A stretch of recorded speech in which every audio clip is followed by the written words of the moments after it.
And Late Night Health continues. I'm Mark Alyn. You know, in every newsroom in the United States, radio, TV, or even print newspapers, there are big pots of coffee going 24 hours a day. I was not a coffee drinker until I ended up working overnights at a radio station in Los Angeles because I had to stay awake. I had a day job, and then I had to stay awake all night, and I drank coffee. Our guest is Dr. Bob Arnot. He is a former chief medical correspondent for CBS, NBC, and the Dr. Danger reality TV series. We're going to find out all about America's, if not the world's, favorite beverage. Actually, I think the world's favorite beverage is Coca-Cola. We'll talk about that next time, Bob. Bob, welcome to Late Night Health. Mark, it is great to be here. Wonderful to hear your voice again. Hey, listen, I'm really curious. Is coffee good for us, or is coffee bad for us?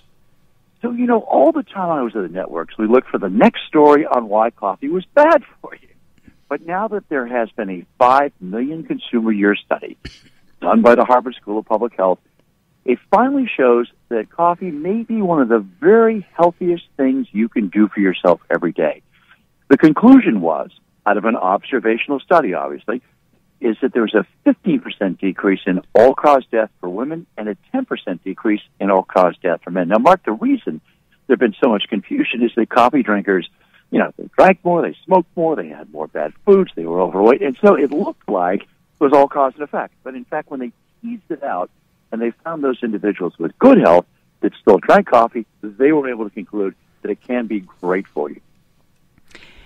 I drink green coffee extract juice a couple times a week.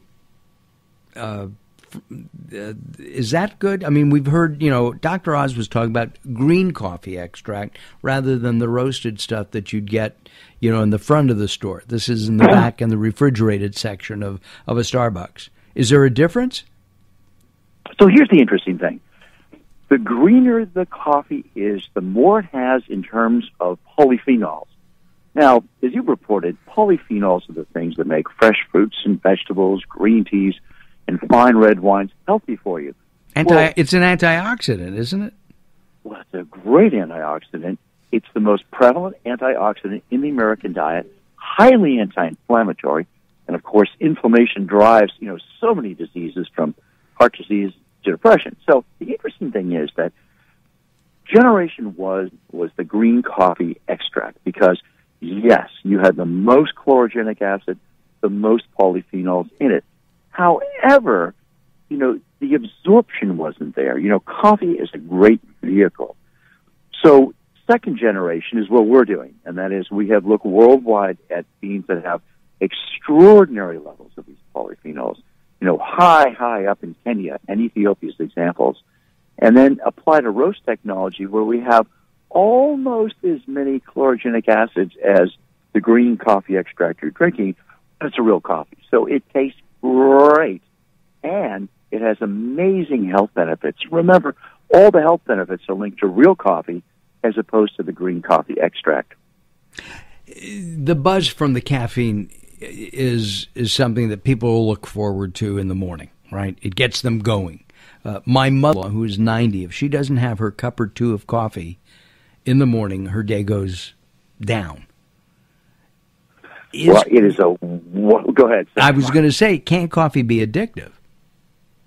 Well, the interesting thing is, I mean, it's not like doing a serious drug. But sure, you know, the withdrawal is like withdrawing from any drug. I mean, people, you know, will get logy and anxious and tired and frustrated and depressed. In fact, there was a study out of the Harvard School of Public Health showing the more coffee you drank for women, the lower your rate of depression was.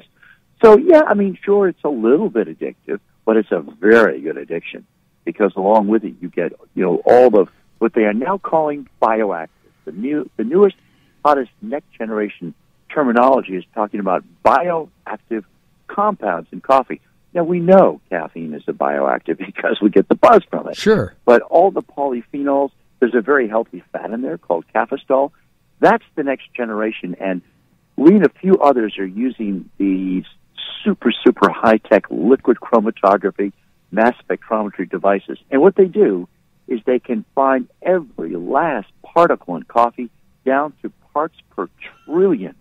So there's nothing that escapes its reach, and we're able to look at every possible healthy aspect of this wonderful beverage. But the other thing, Mark, I think is so interesting is a lot of people, they take the caffeine and they get really edgy and jaggy off of it. Right. So one of the nice things about a high polyphenol coffee that you'll notice is that it's a nice, calm energy.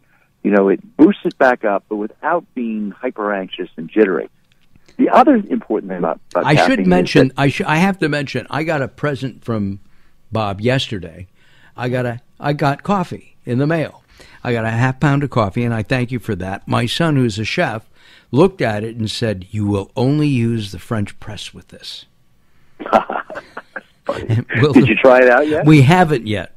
We're planning to do that in the next day or two. But before I see you this weekend, you'll love this, Mark. It's this. We call it. It's a fun name. It's named after my TV show, Dr. Danger.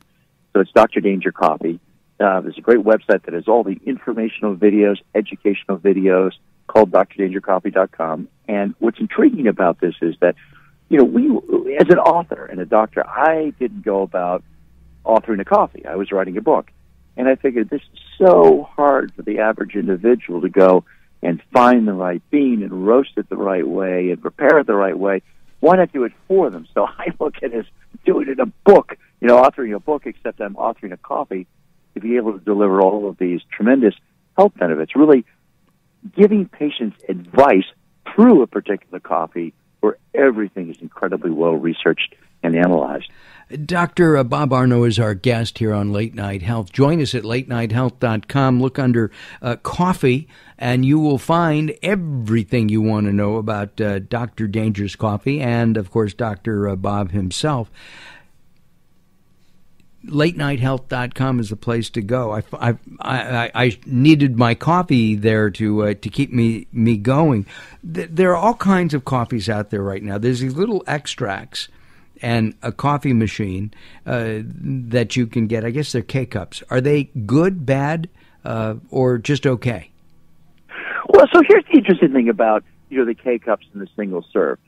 We've actually put together a Dr. Danger single serve, and in researching it, we came up with a fully recyclable K-cup, container, so that we're not concerned about, littering the planet with stuff. Mm-hmm. We found that you needed to put more coffee into it, so we have 28% more coffee. That you needed to have a finer grind, and with that, you can still get a good cup of coffee out of these K-cups. And the company itself actually has some coffees now where they're putting more coffee in and making it more luxurious. So sure, if it's the only thing you have around your house, yes, if you cherry pick the coffee, you can get some good coffees. The other thing you can do is there's a wonderful little thing you can buy for maybe $20 on Amazon called EcoBrew. And this allows you to take and grind your own coffee, put it in the EcoBrew, and use it in a Keurig device so that you're getting a ton of coffee, up to 20 grams of it, ground as you like, prepared as you like. And that way, if you just have one brewer in the house, you can have a Keurig.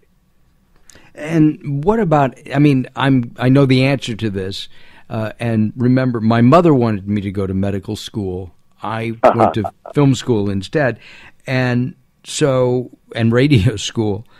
Actually, I think I failed the film. Anyway, that's another story. But what about the sugar and milk products, especially the fake milk products, which I hate because they have hydrogenated oil in it? Does that take away the health benefit of the coffee? Absolutely. When you add the cream and milk and whatnot to it, it decreases the amount of the really good polyphenols that you're going to absorb.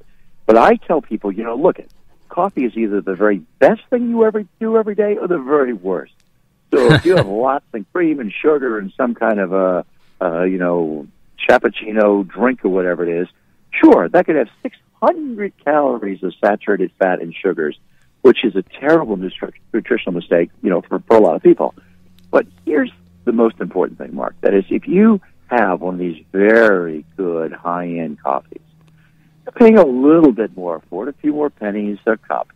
It's, of course, rewarding these farmers and their families in Africa and South America. But you can't believe the taste in it. It liberates these wonderful sugars, chocolates, cocoas, nuts. You sound like you're talking about wine. You know, opening you sound like you're describing, a great Cabernet can have, that cherry and rich berry flavors, a little hinge of chocolate in there.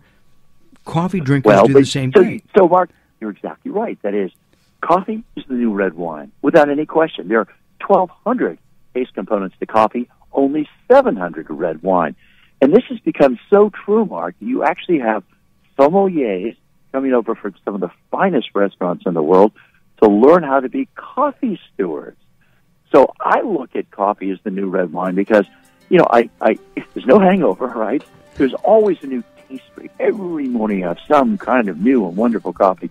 And again, there are these subtle, fun kinds of tastes, and there's more biological diversity in coffee than there is in almost any other plant. Our guest is Dr. Bob Arnot, and we are going to take some time out, do some business, and we'll come back. I want to talk about the fair trade thing and also the fact that planting coffee can help with global warming, actually combat it. That and more coming up. All right, go to latenighthealth.com, latenighthealth.com. You'll be able to find out more about coffee and go right to Dr. Danger's Coffee from our website, as well as find out more about what's happening here on Late Night Health. I'm Mark, along with Dr. Bob and the insane Daryl Wayne. More coming up. Don't go away.